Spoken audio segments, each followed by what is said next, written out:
Well, the River State crisis is not supposed to be a crisis, but one man wants to take over the whole resource of River State and control it.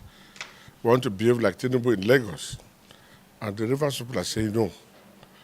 And the Rivers people are behind same to say, no, Godfather, nobody should take control of River State resources except the legitimately elected chairman, governor, and the other team.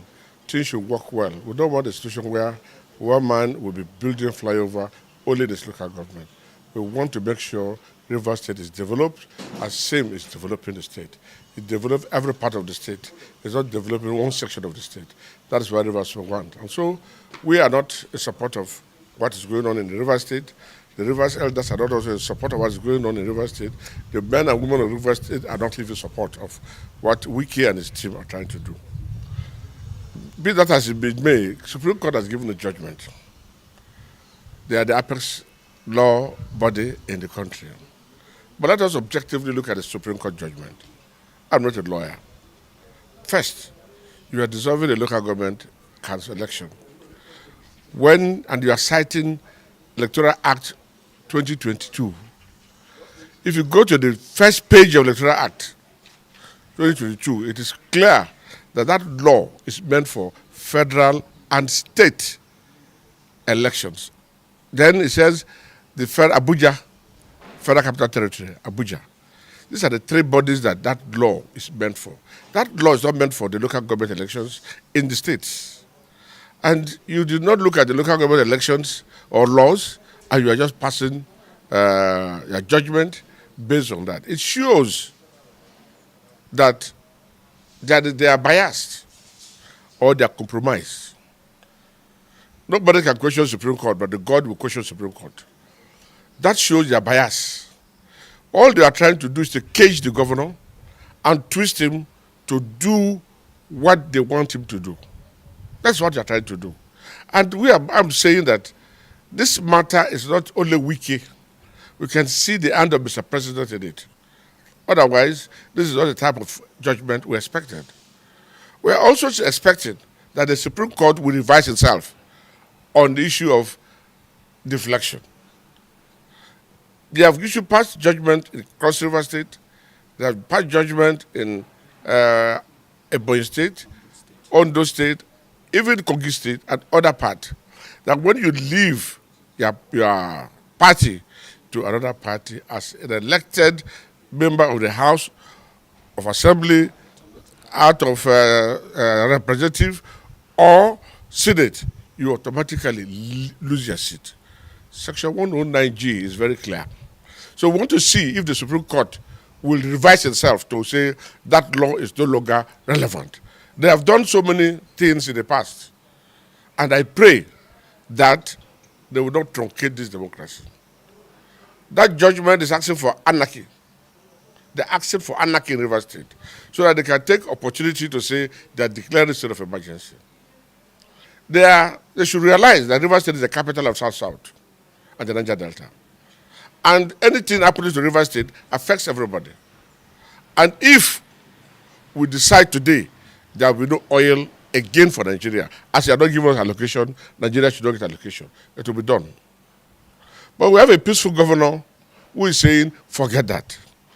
Take it easy. But if they continue this way, there is no way the Niger Delta, even whether governor approves or not, will allow them to take their oil.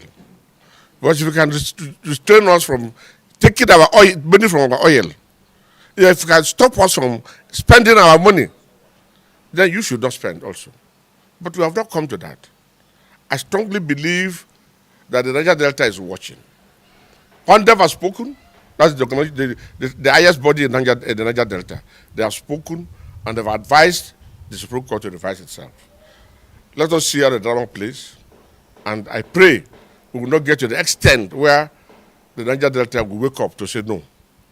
We saw what is happening in Kano. Kano is tense at that time. We don't want to go that way because our governor is peaceful and does not want that kind of process. But if they push us to the wall, we will definitely come back to say, no, we won't accept it. You cannot untwist River State It cannot and twist us. I said this with emphasis because before the judgment, Wike has been boasting. He has been boasting that Supreme Court will give him judgment. And the Supreme Court will surprise us. And the man who has been boasting like this has gotten what he wanted. And if you look at the judgment they give, it's consistent with the law. I just give you one aspect of the law. So we are looking at the Supreme Court. We are calling on Mr. President to, if he's not involved, to intervene in this matter as quick as possible before it gets to the boiling point. Because if it gets to the boiling point, you can arrest me, but that will not solve the problem. You can kill me, that will not solve the problem. The Niger Delta will wake up. You are pushing the lion in the Niger Delta will wake up. I want the Niger Delta lion wakes up. Nigeria will not be the same. We are Nigerians. We believe in one Nigeria. And that is why we have been allowing our oil to go. But it cannot stop us from benefiting from the oil. And you will tap in our resources. Even if same say no. Even if I say no, the creek will say yes.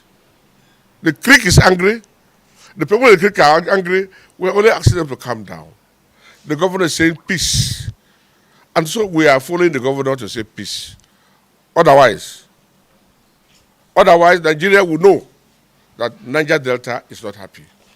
That Niger Delta is angry with the kind of law, the kind of judgment they give. Because we see no reason why you must give this kind of judgment. They are not related. And another most important question, deflection case started before local government. Local government has gone to Supreme Court and you're taking a decision. What is stopping deflection case from going to that level? You are oppressing the issues. You want to kill the truth. You want to oppress everybody. Niger Delta cannot be oppressed. But I pray peace will continue to be in Niger Delta as the request of our government.